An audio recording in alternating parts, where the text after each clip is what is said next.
Hello everyone, Zellerant here, and today I played the beta a little bit last night when I streamed, unlocked the gacha system, and I've got enough of the details here that I think I can go over it and kind of give my opinion on it, as well as all the details, because it does give everything in the details of the banners and how they work.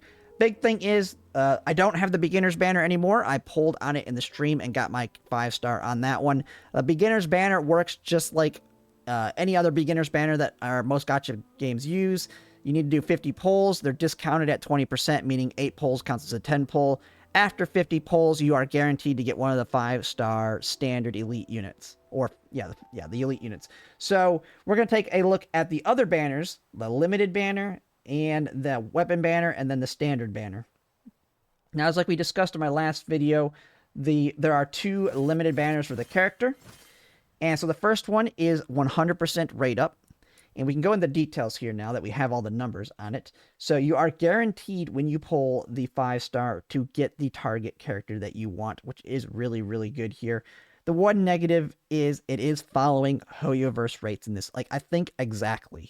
Based on all the numbers I see, I'm pretty sure it's exactly the same as Hoyoverse rates. But there is no 50-50 on the first copy of the character.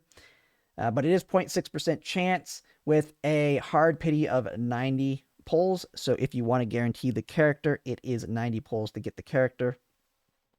And then pretty much everything else is almost exactly the same. 10 traces or 10 pulls to guarantee a 4-star. I'm pretty sure 5.1% is maybe, it might be a little bit lower. I don't know, but 5.1% chance to get a 4-star.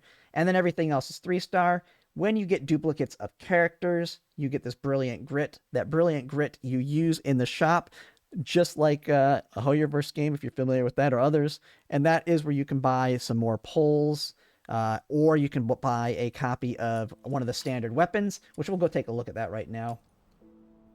So you can use that, the little bit that you'll get of this, to either buy more pulls, or you can buy standard weapons. It's going to probably be the same advice I'd give on any other game. The standard weapons are never going to be worth it, and you're better off just buying pulls. And there's actually an even better reason to never buy the standard weapons in the shop.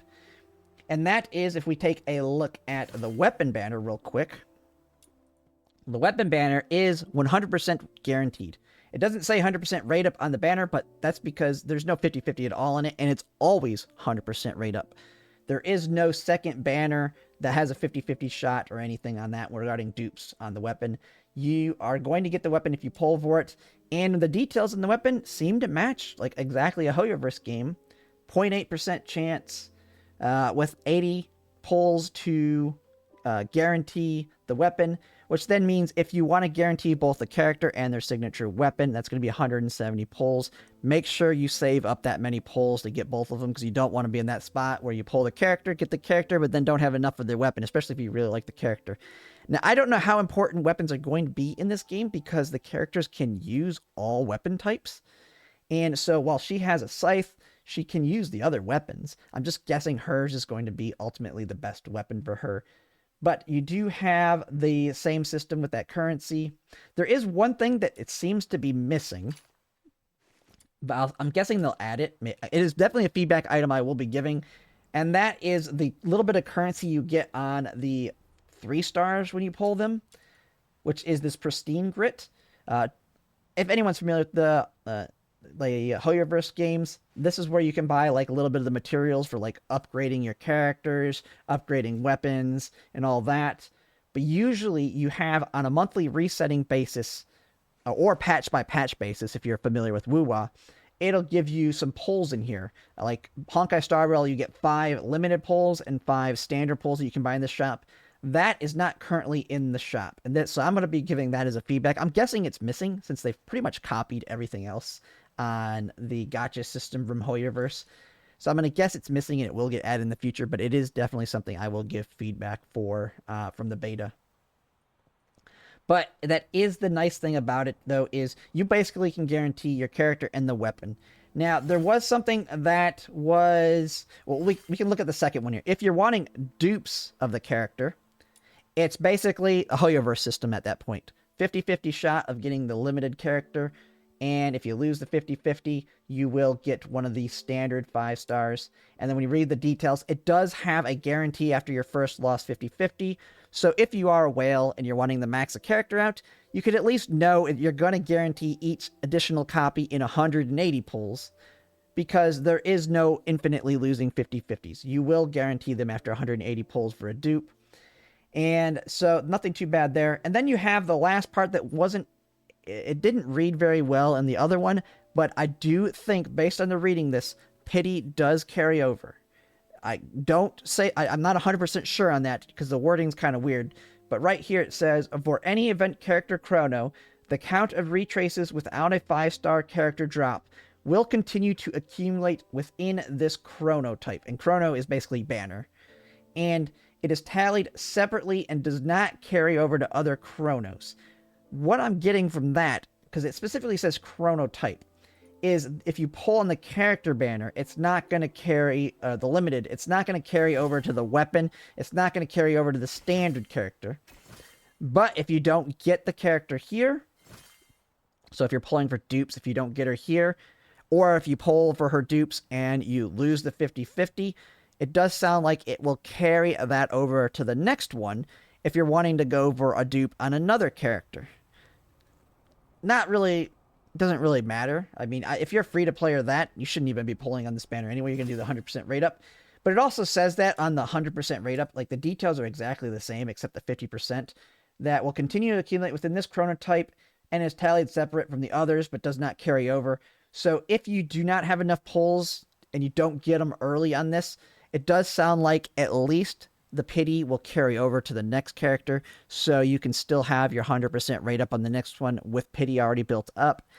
But I haven't been able to test it, and I don't know if we're going to even get another banner during the beta to actually test it. So that may be... And actually, looking at the details here, duration is to the 28th. Yeah, so this is going to be the banner of the entire beta. So we're not even going to get the test carry over or any of that. But the details make it sound like it does. So overall, that's pretty much the system. I mean, the standard's just like any other standard banner. Same thing. It's the Hoyoverse system. You have 50% chance of getting a character or the weapon at a 0.6% rate. Everything else is the exact same on the banner. And that's pretty much it. I think it's good. The rates are really low. I mean, so when you're pulling, expect to you're always going to get the character in soft to hard pity with maybe the occasional luck, but don't expect it.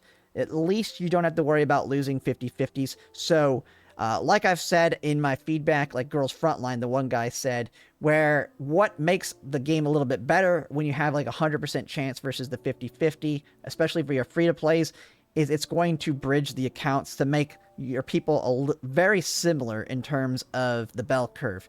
You're not going to have the person that's extremely lucky versus the person that's extremely unlucky with the same spending amount, have very different accounts. Now, whales, yeah, the whales will be completely different because it does have the 50-50. Who cares about whales?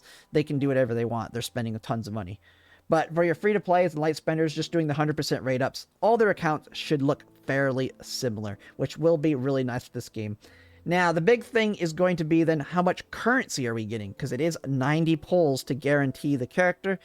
And from my gameplay so far, the chests, the quests and everything appear to give about the same amount that you get in a Hoyoverse game.